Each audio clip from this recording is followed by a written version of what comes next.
عصر نو ابھرے تیرے ایام سے، مستیاں تیری میں گلفام سے، شرح اسرار جہاں تو ہی تو تھا، اصل معمار جہاں تو ہی تو تھا، عصر نو فرزند آغوش فرنگ، بن گیا ایک شاہد بے نام و ننگ، گرچہ وہ شیریں بھی ہے نوشی بھی ہے، کج خرام و شوق ہے بے دین بھی ہے،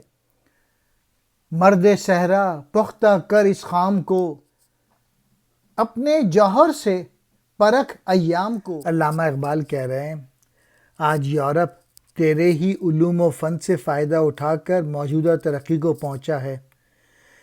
موجودہ دور اپنے علوم و فن کے سلسلے میں تیرے ہی مرہون منت ہے،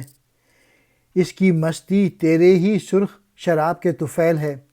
علامہ اقبال کہہ رہے ہیں یہ سائنس اور ٹیکنالوجی کا پہلا معمار تو ہی تو تھا، جب سے فرنگ نے اپنی فرزندی میں لے لیا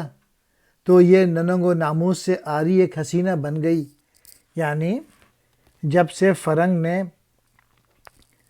اپنایا ان سائنس کو، ٹیکنالوجی کو، اس معاشرے نے ننگ و ناموس سے عاری ایک حسینہ کا روپ ڈھال لیا۔ مطلب یہ کہ ظاہر تو روشن ہے لیکن باطن تاریک ہو گیا۔ اگرچہ وہ یورپی معاشرہ محبوب، میٹھا اور شیریں ہے اور شہد کی صفات کا حامل ہے، لیکن ہے وہ ٹیڑھی چال چلنے والا اور شوخ اور بے دین ہے۔ مطلب یہ کہ وہ دین کے بجائے صرف دنیا کا قائل ہے۔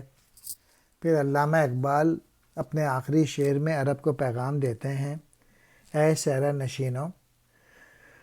اپنی کوتاہیوں کو دور کر کے خود کو پھر سے قوت و جبروت کا حامل بناؤ،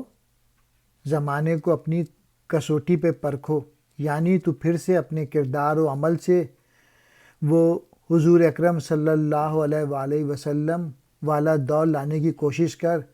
تاکہ دنیا سے پھر لادینیت اور غیر انسانی افعال کا خاتمہ ہو